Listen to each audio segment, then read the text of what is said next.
आमीन। सब लोग प्रभु की हजूरी में आए ने। थोड़े समय तो बाद हम नए साल में प्रवेश करेंगे। मैं चाहता सी कि इस आराधना को जल्दी खत्म किया जाए, पर प्रभु की मर्जी है कि हम समय के अनुसार इस आराधना को समाप्त करेंगे। परमेश्वर का धन्यवाद करते हाँ, खुदा ने साडे उत्ते कृपा की। जिस मौत असीं मरना सी, वो मौत प्रभु यीशु मसीह ने अपने उत्ते ले ली। फिर उन्हें साडे उत्ते तरस किया। जिस सजा दे असीं लायक हाँ जां लायक सी, वो सजा सानू माफ कर दी गई ते प्रभु यीशु मसीह ने उसके पुत्र ने सारा बोझ अपने उत्ते ले लिया। प्रभु का धन्यवाद करते हाँ। अज मैं प्रचार करते समय पठानकोट चर्च के अंदर टाकी चर्च दे विच इस गल दे उत्ते गौर कर रहा सी कि 18 बार मेरा एक्सीडेंट हुआ।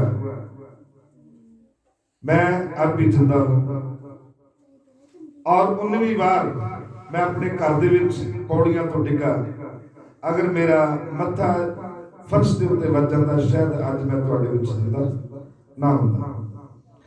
क्योंकि परमेश्वर ने मेरे मन दे विच एक वचन पाया, ना मैं तेरी हड्डी को टूटने दूंगा ते ना मैं तेरे मांस को गलने दूंगा। वो कहता है अपने सेवक दे प्रति, ना मैं उसकी हड्डी को टूटने दूंगा, ना मैं उसका मांस गोर में सड़ने के लिए छोड़ूं। प्रभु का वचन सानू दसदा, खुदा अपने लोगों को जिहड़े ਉਹਦੇ नाम के प्रेमी हैं ਅਤੇ ਉਹਨਾਂ ਲੋਕਾਂ ਨੂੰ ਜਿਹੜੇ ਉਹਦੇ नाम का ਭੈ ਰੱਖਦੇ ਨੇ, ਮੁਸ਼ਕਿਲ ਹਾਲਾਤਾਂ ਤੇ ਕਠਿਨ परिस्थितियों ਦੇ ਵਿੱਚੋਂ ਕੀ ਕਰਦਾ ਹੈ, ਕੱਢ ਦਿੰਦਾ। ਬੇਸ਼ੱਕ ਸਾਡੇ ਰਿਸ਼ਤੇਦਾਰ, ਸਾਡੇ ਭੈਣ ਭਾਈ ਸਾਨੂੰ ਛੱਡ ਕੇ ਚਲੇ ਜਾਣ, ਪਰ खुदा ने आख्या, ना मैं तेनों कदी त्यागांगा, ना मैं कदी तेनों छड्डांगा। परमेश्वर की बाणी सानू की दसदी है, इसके पिछे एक भेद है, वो अज असीं खोलांगे। क्योंकि असीं नवी सृष्टि के लोग हैं। किहड़ी सृष्टि दे? कैसे बन गए? जब हम यीशु के नाम के बारे में सुना, तद असीं अपने पापों को पश्चाताप करके अपने पापों को मुड़ के प्रभु यीशु मसीह को अपना उद्धार करता, मुक्तिदाता कबूल किया। ਅਤੇ ਉਹਨੇ ਉਹਨਾਂ ਲੋਕਾਂ ਨੂੰ ਜਿਨ੍ਹਾਂ ਨੇ ਉਹਨੂੰ ਆਪਣਾ ਉद्धार ਕਰਤਾ ਕਬੂਲ ਕੀਤਾ ਹੈ, ਆਪਣੇ ਪੁੱਤਰ ਹੋਣ ਦਾ ਕੀ ਦਿੱਤਾ ਹੈ? ਅਧਿਕਾਰ ਦਿੱਤਾ ਹੈ। ਵਚਨ ਇਹ ਦੱਸਦਾ, ਉਹ ਮੌਤ ਦੇ ਸਮੁੰਦਰ ਤੋਂ ਕੀ ਲੰਘੇ, ਪਾਰ ਲੰਘੇ ਤੇ ਦੂਸਰੀ ਮੌਤ ਦਾ ਉਹਨਾਂ ਦੇ ਉੱਤੇ ਕੋਈ ਵਸ ਨਹੀਂ ਚੱਲੇਗਾ। ਬਾਈਬਲ ਇਸ ਗੱਲ ਦੇ ਬਾਰੇ ਦੱਸਦੀ ਹੈ ਕਿ ਫਾਟਕਾਂ ਦਾ ਉਹਦੇ ਉੱਤੇ ਕੋਈ ਵਸ ਨਹੀਂ ਹੋਵੇਗਾ। ਪਰਮੇਸ਼ਰ ਦੀ ਬਾਣੀ ਸਾਨੂੰ ਇਹ ਦੱਸਦੀ ਹੈ, क्योंकि परमेश्वर ने सानू नवी सृष्टि दे लोग होने का अधिकार दिता है। क्योंकि वचन के दसदा, पुरानियां गल्लां जांदियां रहियां ते सब कुछ क्या हो गया? नया हो गया। हालेलुया। तो नया दिन चढ़ने वाला है। नए दिन दे विच असीं प्रवेश करना है ते नवे दिन दे नाल ही नवा साल भी शुरू होगा। हालेलुया। नया साल शुरू होने के नाल हमने क्या करना है? पुरानी इंसानियत को उतार के ते नवी को की करना है? पहनना। क्योंकि कल तो शुरू होगा। की शुरू होगा? हर एक दरख्त, हर एक फलदार दरख्त जो है वो अपने पत्ते झाड़ देगा ते नई पुंगर जो है वो लियावेगा। और इस नई पुंगर की खुशी दे विच हम बसंत ऋतु मनाते हैं। इनू केड़ी बहार क्या जाता? बसंत नहीं, बहार दी रुत। हालेलुया। कि सब कुछ नया होने वाला है। तुसी शहर तो बाहर देहाती खेतर में जाओगे तो तुहानू एक नवी ਕਪਾਹੀ ਰੰਗ ਦੀ ਖੇਤਾਂ ਦੇ ਵਿੱਚ ਚਾਦਰ ਵਿਛੀ ਹੋਈ ਦਿਖਾਈ ਦੇਵੇਗੀ, ਜਿਹਨੂੰ ਅਸੀਂ ਸਰੋਂ ਦੇ ਰੰਗ ਕਹਿੰਦੇ। ਸਰੋਂ ਦੇ ਫੁੱਲ ਜਿਹੜੇ ਨੇ ਉਹ ਖਿੜਨੇ ਸ਼ੁਰੂ ਹੋ ਜਾਣਗੇ। परमेश्वर का वचन सानू ये दसता है। मैंने कोशिश की, मैं समा नहीं मिला कि मैं बसंत राग गा सकूं और ना ही मैं उसका रियाज किया। प्रभु का वचन सानू ये दसता बहुत अच्छा राग है, बसंत का जो राग है बहुत अच्छा है, क्योंकि जो हम गीत गाते हैं कभी कभी वेड़ों के वेड़े गाते हैं तो गीत नहीं बनते, क्योंकि हर राग का एक वेड़ा है। अगर तुसी सुबह के वक्त जोग राग बिहाग का राग गाओगे तो तुहाडी कायनात बदल जाएगी। एक तजर्बा करके देखना। सवेरे 4 बजे उठो, प्रार्थना दे विच लीन होवो ते उस तो बाद एक गीत गाओ ओ फुटण तो पहला, वो तुहानू एक नवा रंग देगी। अज 1 घंटे तक एक फौजी नौजवान दे नाल जो मसीह दे विच है ਉਹਦੇ ਨਾਲ ਗੱਲਬਾਤ ਹੋਈ, सुबह 10-11 ਵਜੇ ਦੇ ਕਰੀਬ ਹੈ। तो मेरी पत्नी मैनू कह रही सी कि जिन्ना समा वो साडे नाल बैठा रहा, वो प्रभु के वचन दीयां गल्लां करदा रहा। तो मैं उन्होंने दस्सिया कि ਇਹਦਾ मतलब की है। ਇਹਦਾ मतलब है रंग विच रंगे जाना, मसीह दे विच रंगे जाना।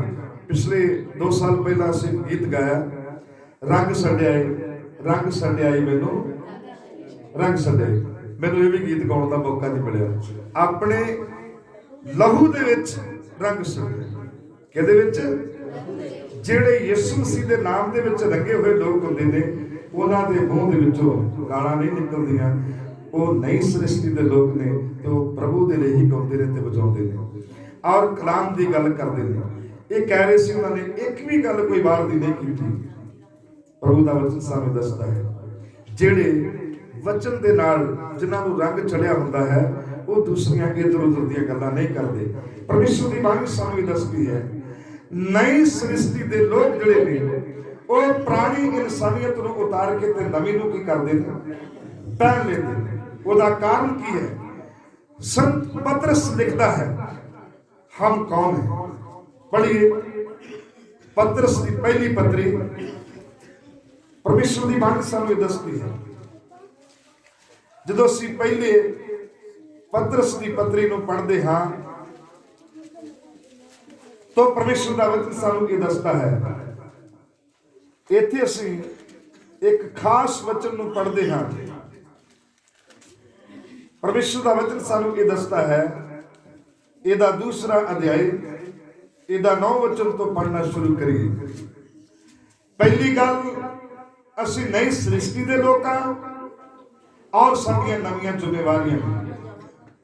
अगर मसीह दे विच तुसीं बीबी गल्लां नहीं करो, भैन जी गल्लां नहीं करनी, अगर अपनी जिम्मेवारी नूं नहीं समझदे हो तो अज मैं तुहानूं समझा दिंदा। जदों इंसान पुरानी इंसानियत नूं उतार दिंदा है ते नवीं नूं पहन लैंदा, इहदा मतलब की है? पुरानी इंसानियत नूं उतार के ते मसीह यीशु नूं पहन लो। की करो? ਜਿਹਦਾ मतलब है यीशु मसीह तुहाडे अंदर भी होवे, यीशु मसीह तुहाडे बाहर भी होवे। संत पतरस ये लिखता है कि तुम नई सृष्टि के लोग हो, क्योंकि नई सृष्टि के बारे में संत पौलुस ने ज्यादा जोर दिया है। तुसी पुरानियां आदतां, पुराना सुभाव, पुराने काम छड्ड दो, अपने पापां तो की करो, पश्चाताप करो ते परमेश्वर की ओर मुड़ जाओ। परमेश्वर की बाणी सानू ये दसदी है नया साल जदों शुरू होगा तो कुछ दिनों के बाद एक पक्षी भी बोलना शुरू करेगा, जो इस बात को बताएगा कि बहार पुरानी होती जा रही है। हालेलुया। उसके मन में चोर होता है मगर बोली मिठी होती है। हालेलुया। उसका नाम कोयल है। प्रभु का वचन सानू ये दसता है तुहाडी बोली भावें मिठी ना हो पर तुहाडे मन दे अंदर चोर नहीं होना चाहिए। यीशु मसीह दे चेलियां दे विचों एक चेला ऐसा सी जिहदे मन दे अंदर की सी? चोर सी। उसका नाम सी यूहन्ना इस्करियोती। वो चोर किहड़ा सी? भी मैं खजाना मंत्री बन जावां ਤੇ ਮੇਰੀ ਥੈਲੀ ਪੈਸੇ ਨਾਲ ਭਰੀ ਰਵੇ। ਅੱਜ ਵੀ ਪਰਮੇਸ਼ਰ ਦਾ ਵਚਨ ਸਾਨੂੰ ਇਹ ਦੱਸਦਾ ਹੈ, ਅਸੀਂ ਪਰਮੇਸ਼ਰ ਦੇ ਰਾਜ ਦੀ ਤੇ ਉਹਦੇ ਧਰਮ ਦੀ ਖੋਜ ਨਹੀਂ ਕਰਦੇ, ਅਸੀਂ ਸੰਸਾਰਕ ਵਸਤਾਂ ਦੇ ਵੱਲ ਭੱਜੇ ਰਹਿੰਦੇ। ਪ੍ਰਭੂ ਦਾ ਵਚਨ ਸਾਨੂੰ ਇਹ ਦੱਸਦਾ ਹੈ, ਉਹਦੇ ਮਨ ਦੇ ਅੰਦਰ ਚੋਰ ਛੁਪਿਆ ਹੋਇਆ ਸੀ। ਕਿਸੇ ਨਾ ਕਿਸੇ ਤਰੀਕੇ ਦੇ ਨਾਲ ਉਹ ਚਾਹੁੰਦਾ ਸੀ ਕਿ ਯਿਸੂ ਮਸੀਹ ਇੱਕ ਵਾਰੀ ਰਾਜਾ ਬਣ ਜਾਏ, ਰਾਜਾ ਘੋਸ਼ਿਤ ਕੀਤਾ ਜਾਵੇ। ਇੱਕ ਵਾਰ ਉਹਨੇ ਯਿਸੂ ਮਸੀਹ ਦੇ ਸਿਰ ਦੇ ਉੱਤੇ ਤਾਜ ਬਣਾ ਕੇ ਵੀ ਰੱਖ ਦਿੱਤਾ, ਤਾਂ ਵੀ ਯਿਸੂ ਮਸੀਹ ਨੇ ਸਵੀਕਾਰ ਨਹੀਂ ਕੀਤਾ, ਕਿਉਂਕਿ ਯਿਸੂ ਮਸੀਹ ਜਾਣਦਾ ਸੀ ਕਿ ਇਹਦੇ ਮਨ ਦੇ ਵਿੱਚ ਕੀ ਛੁਪਿਆ। ਕਿਉਂਕਿ ਉਹਦਾ ਰਾਜ, ਉਹਨੇ ਆਖਿਆ ਮੇਰਾ ਰਾਜ ਸੰਸਾਰ ਦਾ ਰਾਜ ਨਹੀਂ, ਮੇਰਾ ਰਾਜ ਨੀਤੀ ਦਾ ਹੈ, ਮੇਰਾ ਰਾਜ ਨਿਆਂ ਦਾ ਹੈ, ਮੇਰਾ ਰਾਜ ਧਰਮ ਦਾ ਹੈ, ਮੇਰਾ ਰਾਜ ਦੁਨੀਆ ਦਾ ਰਾਜ ਨਹੀਂ, ਮੇਰਾ ਰਾਜ स्वर्ग तो है। हालेलुया। परमेश्वर का वचन सानू दसता है, पिलातुस ने भी उसको पूछा कि तू यहूदियों का राजा है? उन्होंने आख्या मैंने क्या, तूने कह दिया कि मैं राजा हूं। हालेलुया। उन्होंने क्या, मैंने क्या ना, मैं कहता हाँ, मगर लोग कहते हैं। और प्रभु का वचन सानू दसता है, यीशु मसीह ने इस नाम के नाल लिखिया भी गया ते पुकारा भी गया, उसका नाम क्यों करके बुलाया गया, द रेक्स ऑफ इंडीरियस, यहूदियों का राजा, यहूदियों का राजा। प्रभु का वचन सानू दसता, मैं इस ओर नहीं जाऊंगा क्योंकि ये बात यीशु मसीह की मौत की ओर जाती है। परमेश्वर की बाणी सानू दसती है, जो असी पहला पत्रस उसका 2 अध्याय 9 वचन पढ़ते हैं, तो नई सृष्टि के लोगों को 4 प्रकार के नाम दिते गए ने। कितनी प्रकार के नाम दिते गए ने? ये पढ़िए कौन कौन से नाम है। पहला नाम, नई सृष्टि के लोग। हाँ पढ़िए, तुसी चुनिया हुआ ओ वंशो, ओ संतानो जिसनु परमेश्वर ने बोया। हाँ, और तुसी स्वर्ग दे विचों राज अधिकार पाए हुए लोग, राज पदाधिकारी, तुसी उच्चियां पदवियां दे उत्ते चुने गए हो। हाँ, याजकों का समाज। नंबर 3, असी ओ समाज हाँ जिहदे विच की छोटा की बड़ा सब दे सब याजक हैं। हालेलुया। जिहदा मतलब की है, लोकां दी सुननी ते परमेश्वर तक पहुंचा देनी, परमेश्वर की सुननी तो उसका जवाब लोगों तक पहुंचा देना। खुदा ने क्या बोला है। नंबर 4, और पवित्र लोग। हम पवित्र कौम है। हालेलुया। परमेश्वर के चुने हुए, राज अधिकार पाए हुए और जाजका दी मंडली। नंबर 4, अर्थात परमेश्वर की निज प्रजा, पवित्र कौम और परमेश्वर की निज प्रजा दे लोग। ये पंजवां नाम। निज लोग की दा मतलब की है? निज लोग किनू कहते? निज लोग का मतलब है जेड़े हर रोज ਉਹਦੇ ਨਾਲ ਮੇਲ ਮਿਲਾਪ ਕਰਦੇ, ਜਿਨ੍ਹਾਂ ਨੂੰ ਉਸਨੇ ਚੁਣਿਆ ਹੈ। क्योंकि वचन लिखा बुलाए हुए थे बहुते ने मगर चुने हुए थोड़े। परमेश्वर की बाणी सानू ये दसदी है। अज मैं उन्होंने लोगों को कहना चाहता, एक वो पापी ने जेड़े स्वर्ग दे विच शामिल होके भी पाप करते, एक वो पापी ने जेड़े स्वर्ग तो बाहर पाप करते। हालेलुया। ਇਹਦਾ मतलब की है? ਇਹਦਾ मतलब है कुछ लोग तौबा करके पिता पुत्र पवित्र आत्मा के नाम के बपतिस्मा लेकर पाप करते हैं, कुछ लोग स्वर्ग में आकर पाप करते हैं। क्योंकि वचन में लिखा स्वर्ग में पाप हुआ। कौन सा पाप हुआ? मन दी मनसा, शैतान ने, लूसीफर ने, वो पहले एक स्वर्गीय दूत का रूप धारता सी। वो स्वर्गीय दूत सी और उन्होंने सुबह का सतारा किया जाता तो सब कुछ ਉਹਦੇ ਵਸ ਵਿੱਚ ਸੀ। हालेलुया। ਉਹਦੇ ਜਿਹੜੇ ਪੰਖ ਸਨ ਉਹਨਾਂ ਦੇ ਵਿੱਚੋਂ ਹਰ ਪ੍ਰਕਾਰ ਦੇ ਸਾਜ਼ ਦੀ ਆਵਾਜ਼ ਨਿਕਲਦੀ ਸੀ, ਜਿਹੜੀ ਉਹ ਚਾਹੇ ਕੱਢਦਾ ਸੀ।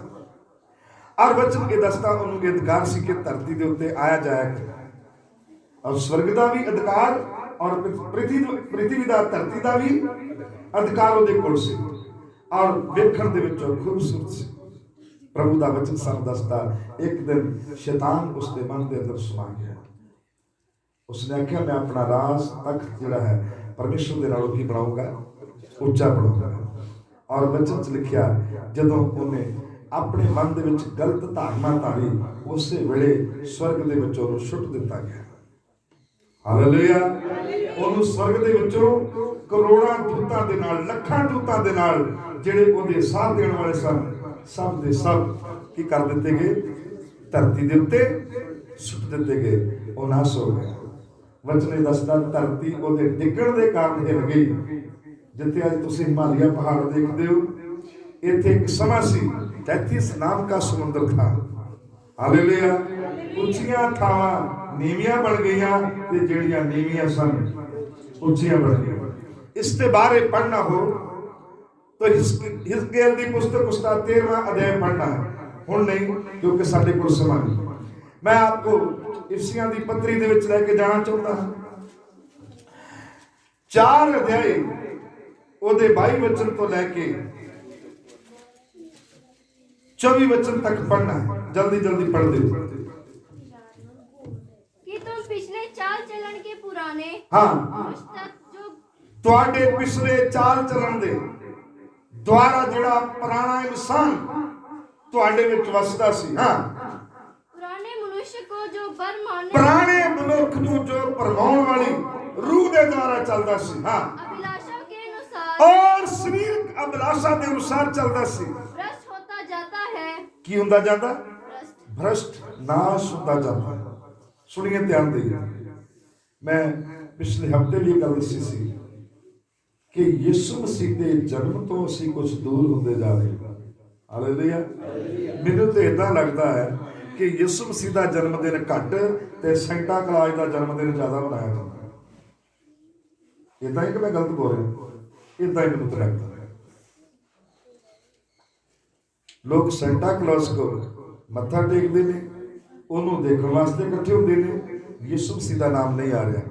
ਮੈਨੂੰ ਅੱਜ ਇੱਕ ਗੱਲ ਬੋਲਣਾ ਸੀ, ਮੈਨੂੰ ਸਮਾਂ ਘੱਟ ਮਿਲਿਆ ਪਠਾਨਕੋਟ ਦੇ ਵਿੱਚ, ਮੈਂ ਨਹੀਂ ਬੋਲ ਪਾਇਆ। ਮਤਲਬ ਅੱਜ ਮਿਨਿਸਟਰੀਆਂ ਚੱਲ ਰਹੀਆਂ ਨੇ ਯਿਸੂ ਮਸੀਹ ਦੇ ਨਾਮ ਦੇ ਉੱਤੇ ਨਹੀਂ। ਕਿਹਦੇ ਨਾਮ ਤੇ ਚੱਲਦੀਆਂ ਨੇ? ਪਾਸਟਰਾਂ ਦੇ ਨਾਮ ਦੇ ਉੱਤੇ ਮਿਨਿਸਟਰੀਆਂ ਚੱਲਦੀਆਂ। Pastor Soni ministry, pastor Vikram Khokhar ministry, pastor Labhaya ministry. नाम दे है ही नहीं इदां दे लोकां दे, कोई शक वाली गल नहीं। तो ਇਹਦਾ मतलब की है? ਯਿਸੂ ਮਸੀਹ ਦਾ ਨਾਮ ਛੁਪਦਾ ਜਾ ਰਿਹਾ ਤੇ ਲੋਕਾਂ ਦੇ ਨਾਮ ਦੇ ਉੱਤੇ ਕੀ ਚੱਲਦੀਆਂ ਪਈਆਂ ਨੇ? ਮਿਨਿਸਟਰੀ ਚੱਲਦੀ। ਹਾਲੇਲੂਇਆ। ਜਿਹਦਾ ਮਤਲਬ ਹੈ ਯਿਸੂ ਮਸੀਹ ਤੋਂ ਅਸੀਂ ਆਸਤਾ ਆਸਤਾ ਦੂਰ ਹੁੰਦੇ ਜਾ ਰਹੇ।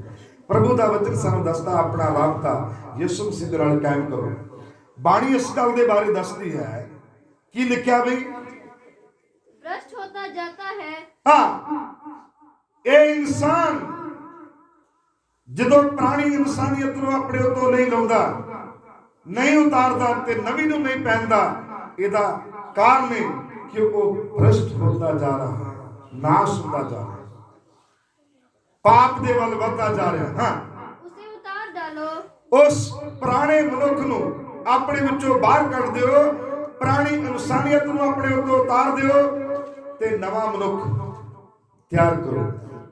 ਕਿਉਂਕਿ ਅੱਜ ਕੀ ਹੋ ਰਿਹਾ, ਸਾਡਾ ਅੰਦਰਲਾ ਇਨਸਾਨ ਜਿਹੜਾ ਹੈ, ਆਤਮਿਕ ਮਨੁੱਖ ਜਿਹੜਾ ਸਾਡੇ ਅੰਦਰ ਵਸਦਾ ਹੈ, ਉਹ ਕਮਜ਼ੋਰ ਹੁੰਦਾ ਜਾ ਰਿਹਾ ਹੈ ਤੇ ਸ਼ੈਤਾਨ ਜੋ ਸਾਡੇ ਸਰੀਰਾਂ ਦੇ ਉੱਤੇ ਕੀ ਕਰਦਾ ਹੈ, ਰਾਜ ਕਰਦਾ, ਉਹ ਤਕੜਾ ਹੁੰਦਾ ਜਾ ਰਿਹਾ। ਕਿਉਂਕਿ ਸਾਡੀ ਪ੍ਰਾਰਥਨਾ ਘਟਦੀ ਜਾ ਰਹੀ ਹੈ, ਸਾਡਾ ਉਪਵਾਸ ਘਟਦਾ ਜਾ ਰਿਹਾ, ਸਾਡਾ ਅਭਿਸ਼ੇਕ ਵੀ घटता था। हालेलुया। ਤੁਹਾਡੀ प्रार्थना का ग्राफ घटना नहीं चाहिए, नीचे की और नहीं, बल्कि तुम्हारी प्रार्थना का ग्राफ जो है वो ऊपर को जाए। सो मेरे अजीत भैन भाइयों, परमेश्वर की बाणी सामने दसती है, इस वचन को पूरा पढ़ दो। हाँ 24 वचन और अपने मन के आत्मिक संभाव में नए बनते। जेड़ा अभिषेक तुमने पाया है उस अभिषेक के अनुसार की करते जाओ, नवे बनते जाओ। हालेलुया। क्योंकि हमने नई धरती के ऊपर पहुंचना। किथे पहुंचना? ते नवी धरती के उत्ते वही लोग पहुंचणगे जिहड़े नवे होणगे। ਹਾਲੇਲੂਇਆ। ਜਿਨ੍ਹਾਂ ਨੇ ਪੁਰਾਣਾ ਇਨਸਾਨ ਆਪਣੇ ਵਿੱਚੋਂ ਬਾਹਰ ਨਹੀਂ ਕੱਢਿਆ ਤੇ ਨਾ ਪੁਰਾਣੀ ਇਨਸਾਨੀਅਤ ਨੂੰ ਬਾਹਰ ਉਤਾਰਿਆ। ਆਪਣੀ और नए मनुष्य को पहन लो, और नई मनुष्यता को पहन लो, नए मनुष्य को पहन लो जो परमेश्वर के अनुरूप जेड़ा परमेश्वर के अनुरूप सत्य की धार्मिकता सत्य की सच्चाई की धार्मिकता और पवित्रता में सृजा गया और पवित्रताई में सिरजा गया। हाँ, इस कारण झूठ बोलना छोड़कर हाँ, इस करके झूठ बोलना। कई बारी विश्वासी लोग भी झूठ बोलते हैं, मुकर भी जाते हैं, इनकार भी कर देते हैं। हालेलुया। तो इसका मतलब की है, ਤੁਹਾਡੇ ਅੰਦਰੋਂ ਅਣ ਆਗਿਆਕਾਰੀ ਦੀ ਰੂਹ ਅਜੇ ਬਾਹਰ ਨਹੀਂ ਨਿਕਲੀ। ਅੱਜ ਵੀ ਉਹ ਅਣ ਆਗਿਆਕਾਰੀ ਦੇ ਪੁੱਤਰਾਂ ਦੇ ਵਿੱਚ ਕੀ ਕਰਦੀ ਹੈ? ਕੰਮ ਕਰਦੀ ਹੈ। ਇਸ ਲਈ ਪੁਰਾਣਾ ਇਨਸਾਨ ਸਾਡੇ ਵਿੱਚੋਂ ਬਾਹਰ ਨਹੀਂ ਜਾਂਦਾ। ਸੰਤ ਪੌਲਸ ਕਹਿੰਦਾ ਪੁਰਾਣਾ ਮਨੁੱਖ ਮੈਨੂੰ ਆਣ ਕੇ ਕੀ ਮਾਰਦਾ? ਹੋਏ ਮਾਰਦਾ। ਕੀ ਕਹਿੰਦਾ? ਪਹਿਲੇ ਵਰਗੇ ਕੰਮ ਕਰ, ਪਹਿਲੇ ਵਰਗੇ ਕੰਮ ਕਰਿਆ ਕਰ। ਪ੍ਰਭੂ ਦਾ ਵਚਨ ਸਾਨੂੰ ਦੱਸਦਾ ਹੈ। ਇਸੇ ਲਈ ਉਹ ਕਹਿੰਦਾ ਹੈ ਕਿ ਮੈਂ ਆਪਣੇ ਸਰੀਰ ਨੂੰ ਕੁੱਟ ਮਾਰ ਕੇ ਆਪਣੇ ਵਸ ਵਿੱਚ ਕਰਦਾ। ਸੁਣੀਏ, ਧਿਆਨ ਦੇਈਏ, ਕਿਤੇ ਘਰ ਵਾਲੀ ਨੂੰ ਘਰ ਜਾ ਕੇ ਕੁੱਟਣਾ ਨਾ ਸ਼ੁਰੂ ਕਰ ਦਿਓ। ਕਈ ਵਾਰੀ ਪਾਦਰੀ ਸਾਹਿਬ ਕਹਿੰਦੇ ਨੇ ਕਿ ਇਹ ਤੇਰਾ ਸਰੀਰ ਹੈ ਤੇ ਤੂੰ ਉਹਦਾ ਸਰੀਰ ਹੈ, ਇਹ ਦੋਨੇ ਇੱਕ ਸਰੀਰ ਹੋਣਗੇ। ਸੰਤ ਪੌਲਸ ਆਪਣੇ ਸਰੀਰ ਦੀ ਗੱਲ ਕਰਦਾ, ਕਹਿੰਦਾ ਮੈਂ ਇਹਨੂੰ ਮਾਰਦਾ ਤੇ ਕੁੱਟਦਾ ਤੇ ਆਪਣੇ ਵਸ ਵਿੱਚ ਕਰਦਾ। ਇਸੇ ਤਰ੍ਹਾਂ ਹੀ ਇੱਕ ਵਾਰੀ ਕੀ ਹੋਇਆ ਕਿ ਪਾਦਰੀ ਸਾਹਿਬ ਨੇ ਸਾਡੇ ਸਰਵਿਸ ਦੇ ਵਿੱਚ ਪ੍ਰਚਾਰ ਕੀਤਾ ਕਿ ਮੈਂ ਆਪਣੇ ਸਰੀਰ ਨੂੰ ਕੁੱਟਦਾ ਤੇ ਮਾਰਦਾ ਤੇ ਕੀ ਕਰਦਾ? ਆਪਣੇ ਵਸ ਵਿੱਚ ਕਰਦਾ। ਮੇਰੇ ਵਰਗਾ ਬੰਦਾ ਸੀ, ਉਹਨੇ ਘਰ ਵਾਲੀ ਨੂੰ ਜਾ ਕੇ ਕੁੱਟ ਕੱਢਿਆ। ਘਰ ਵਾਲੀ ਪਾਸਟਰ ਦੇ ਕੋਲ ਆ ਗਈ, ਪਾਦਰੀ ਸਾਹਿਬ ਇਹਨੇ ਮੈਨੂੰ ਬਹੁਤ ਮਾਰਿਆ।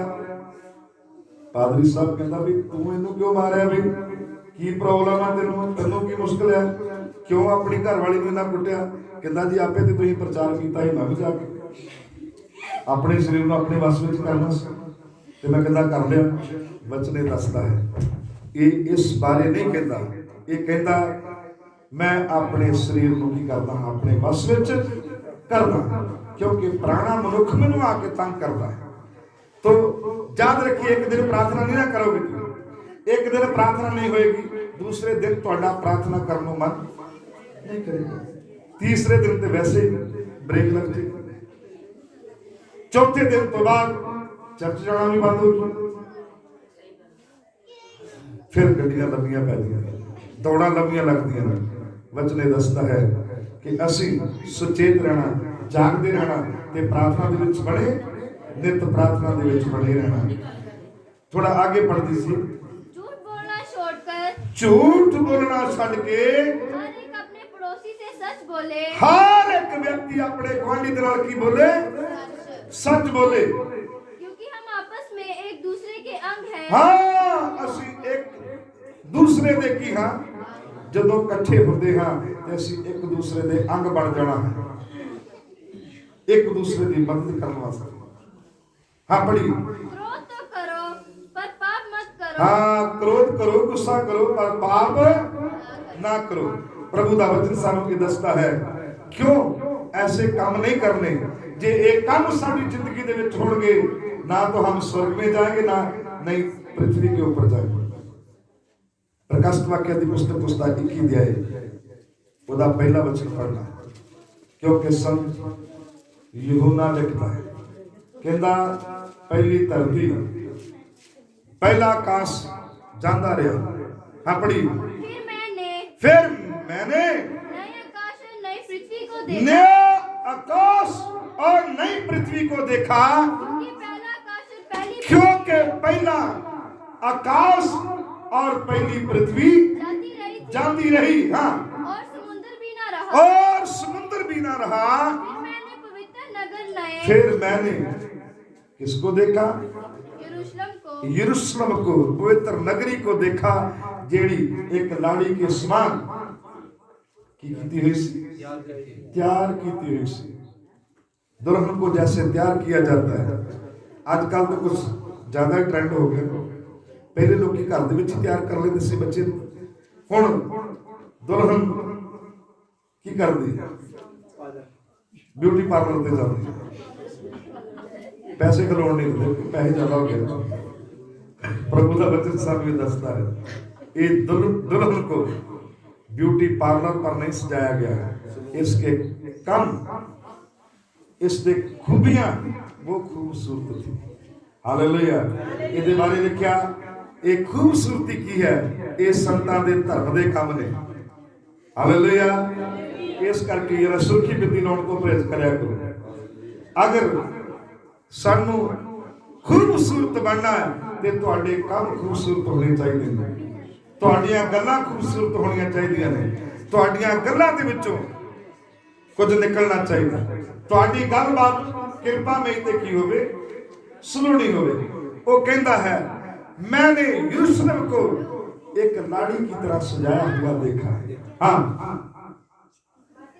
फिर मैंने पवित्र नगर नए यरूशलेम को स्वर्ग तो उतरते हुए परमेश्वर के पास से उतरते हुए डिठा। हाँ, वह उस दुल्हन के समान थी जो अपने पति के लिए श्रृंगारी गई हो। फिर मैंने सिंहासन से किसी को ऊंचे शब्द से ये कहते हुए फिर मैंने सिंहासन से किसी को ऊंचे स्वर से ऊंची आवाज से एक कहते हुए सुना, देख परमेश्वर का डेरा मनुखों के बीच में हो गया। ये केड़ी धरती दे उत्ते है? ये नवे स्वर्ग दे विच नई धरती दे विच प्रवेश करना है, फिर हम नए स्वर्ग में जाएंगे। हालेलुया। इसलिए पुरानी इंसानियत नूं उतार के नवी नूं पहन लो ते नई सृष्टि दे की बनो, लोग बनो। नया साल नए युग में प्रवेश करना है। प्रभु दा वचन सानू दसता है नया साल इसलिए आता है कि हम जो काम बीते हुए साल में नहीं कर पाए वो काम नए साल में पूरा कर रहे हैं। हालेलुया। प्रभु को धन्यवाद दे। प्रभु दा वचन सामने दसता है अगर असं इस जिम्मेवारी को पूरा नहीं करते हाँ तो वचन ये कहता है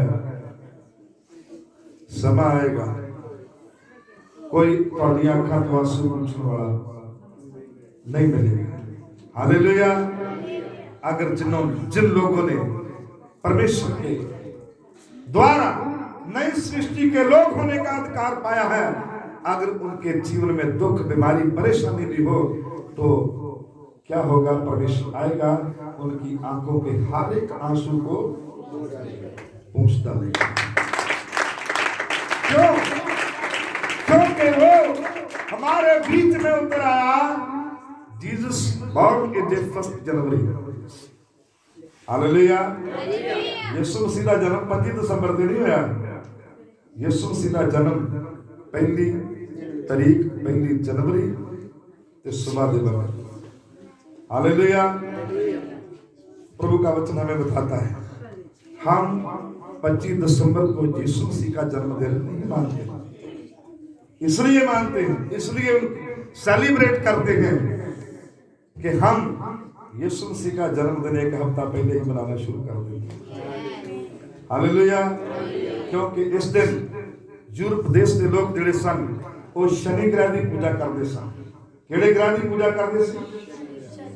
यरीहो के लोग चंद्रमा ग्रह की पूजा करते सन, मगर हम यीशु की आराधना करते। आमीन। हालेलुया। इसलिए आपको ये सौभाग्य मिला है कि आप यीशु मसीह के द्वारा नए स्वर्ग में प्रवेश करने हैं। क्योंकि पहला धरती भी जाती रही, स्वर्ग भी जाता रहा और समुद्र भी आकाश भी जाता रहा, सब कुछ नया हो गया। आमीन। जे सब कुछ नया हो गया तो फिर साडियां जिंदगियां दे अंदर जिम्मेवारियां भी नवीं होनी चाहिए, नवा स्वभाव होना चाहिए, नवा इंसान पैदा होना चाहिए, नवी सृष्टि पैदा होनी चाहिए है। तो मेरे चीज भैन भाइयों आइए अपनी अपनी जिंदगी के उत्ते गौर करिए। तो सब लोग अपनी अपनी जगह पे खड़े हो जाएं। हम प्रभु की महिमा के लिए एक गीत गाएंगे।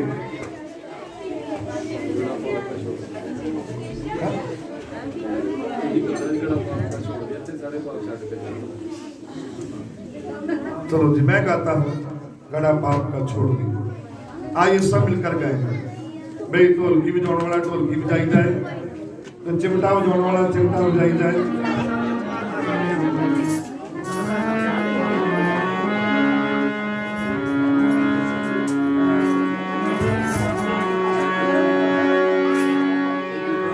पाप का छोड़ दिया, मट्टी को छोड़ दिया,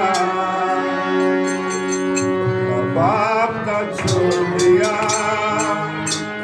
मट्टी को छोड़ दिया। यीशु दी मेहरबानी हो गई, यीशु दी मेहरबानी हो गई, दिल का सुना दिया।